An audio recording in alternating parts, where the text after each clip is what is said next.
Nobody could hurt me the way that I've hurt myself.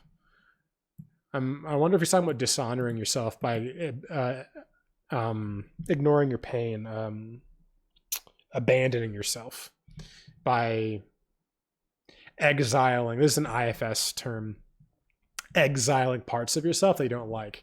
Like for me, I exiled my sensitive inner child because I thought it was weak, overly sensitive, too vulnerable, and would make me repulsive to women.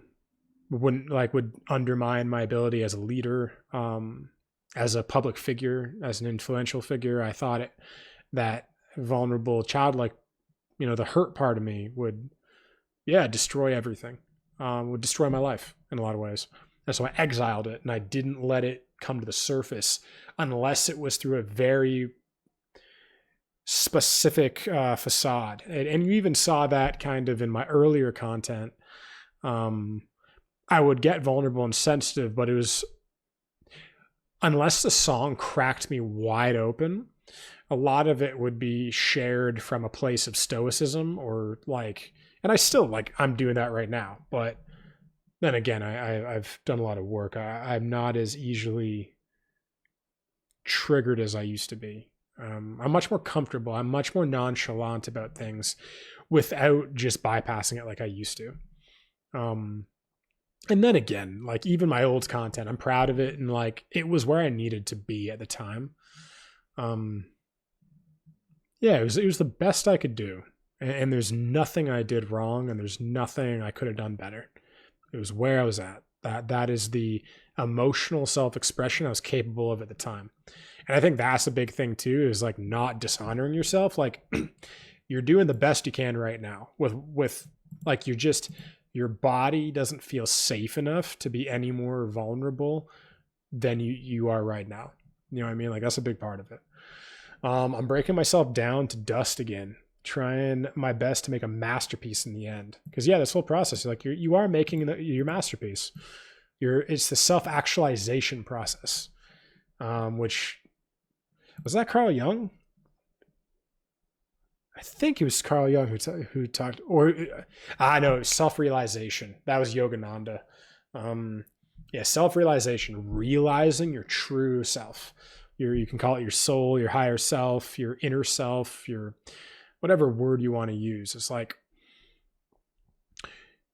there's something in you that is kind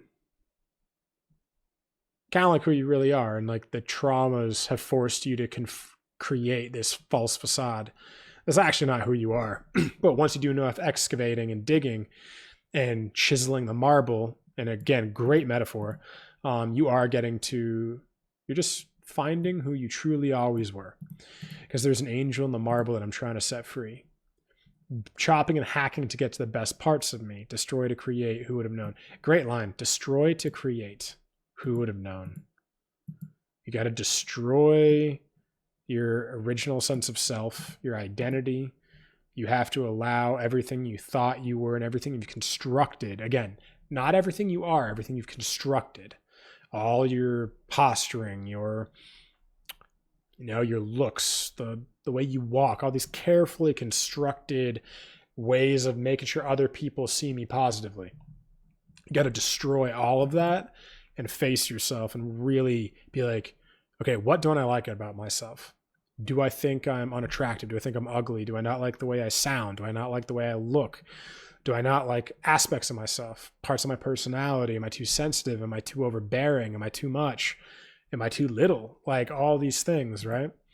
It's like you got to really just fucking, again, take that chopping block to everything and just look at yourself. And there's a sacrifice for growth. Yeah, sacrificing who you were to become who you could be and who you truly are. Fill me with wax, then color me gold. Look at my scars, they're beautiful. They held me together when I wanted to let go. I'm a kintsugi sculpture and I need it to be known. I'm chiseling until there's nothing left. Yeah. I'm a puzzle, I'm a painting. I'm a work of art in the progress. I learned from my flaws and cut myself open, glued myself better, golden, unbroken. Yeah. The noble art of self-destruction guiding my hand. I'll merge the man that I was hoping I could be with the man that I know that I am. Yeah. Yeah, because truly everything, like, that's a question I ask myself all the time is the person that I feel like I want to be, is it truly who I am, or is it who I think I need to be or who I should be to be lovable? For my future wife to love me, or society, or, YouTube, or the world, really. You know what I mean? It's like so much time. It's like I feel like I have to be this like world leader, kind of like I feel like I have to make this big impact in the world to be anything, right? And at the same time, I think like there is this like motivation in me to have an impact in the world. I think that is, and even in Gene Keys and Human Design, that's fundamentally part of my design. It's one huge aspect of why I'm here. But so much of the time, because of that trauma and the wounding, we can take something that we are and overemphasize it if it is congruent with what the world wants and respects. So again, it's like, what are some aspects of me? I'm very sensitive. I'm very vulnerable. I'm very loving. I'm very compassionate. I have a strong feminine side, right? It's like in our society of strength and power and leadership, I was like, those are liabilities. Those are not respected in our society as a man in the role that I want to be in. So then I exile that and I go, oh, I'm a leader. I'm very motivating. I naturally make an impact. I'm a visionary, right? So then I take these things, I go, oh, society loves these in men.